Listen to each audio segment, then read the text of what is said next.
Super Rugby in 2025 feels like it's got off to a cracking start in terms of the on-the-field product. Some high-scoring games, very close games. There doesn't seem to be anyone who is a mile off the pace just yet. Anyway, even the kind of bottom sides have been picking up losing bonus points. But how well has this product on the field connected with the fans? My gut tells me pretty well. But I also want to see some kind of evidence to reassure me that my gut is correct. Let's have a look at some numbers, attendance numbers, viewership numbers, and highlights numbers to see if the kind of feeling about the competition being at least tracking on the right direction and maybe having its best year for a while is actually true. Now, attendance numbers might kind of represent the most loyal fans of the fan base, right? If you're actually going to go to a game, you are putting in more effort than most people to support your team and the competition itself. Those numbers are a little bit hard to gauge at times because we don't get every single team's official attendance numbers after every game. But from round one this year compared to round one last year, the numbers are up. The average is 15,000 from round one this year, minus the Drua Brumbies result, which I couldn't find the attendance for. But we know the Drua always tend to get a pretty good crowd. And then last year was 13,500. So up a couple of thousand. But that's again minus the Blues against Drua result from last year, which I also couldn't find. Like the Blues bump up the average this year by getting 25,000 fans to that Chiefs opening game. Certainly brings the average a bit higher. Like the Crusaders got 13.5. The Waratahs got 16,000. The lowest attendance in round one was 5,300. For the Force, although that was against Moana Pacifica, who aren't, with all due respect, the biggest draw if you're a Force fan. Like the Reds got a couple more thousand in round three. Certainly there's a bit more, draw to seeing the Reds play than for Moana Pacifica if you're a Force fan, I would imagine. But yeah, 2024's numbers are kind of missing the Drua game for round one. So round one's numbers are up. It's hard to gauge kind of round two against round two because last year round two was the Super Round, which was all held in Melbourne. And Melbourne, to be honest, tends to bring the attendance numbers down.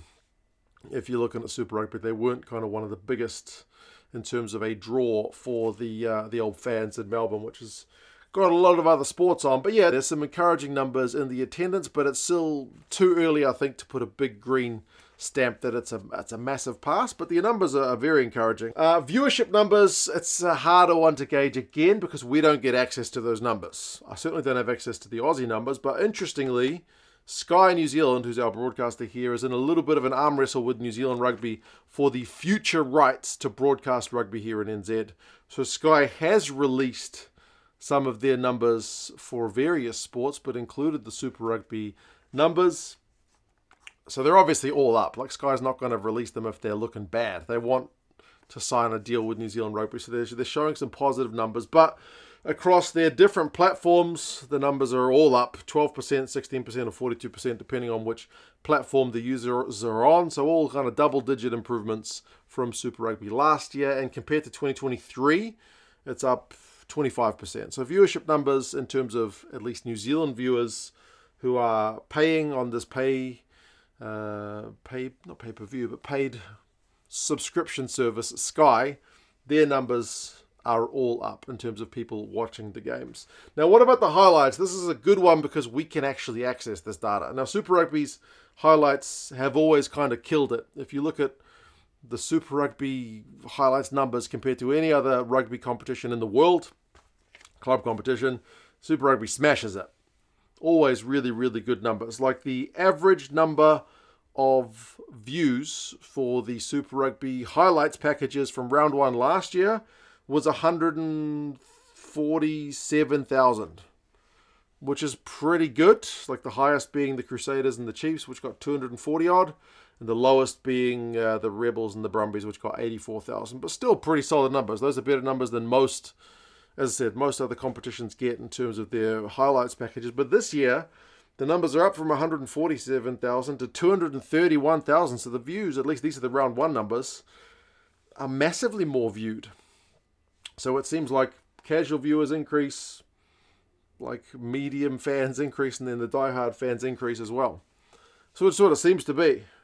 because, I mean, the Crusaders against Hurricanes got over 300,000 views. The lowest was the Drua and the Brumbies, which got 158,000 views. So the lowest going from 84 to 158 is a pretty massive jump, which I genuinely think means there's interest across all the games in Super Rugby in 2025, which I think is very pleasing. So my gut tells me the comp is doing well in 2025, and I am encouraged by the numbers initially. They all seem to kind of back up that gut feeling. Highlight numbers are massively up, which we have access to.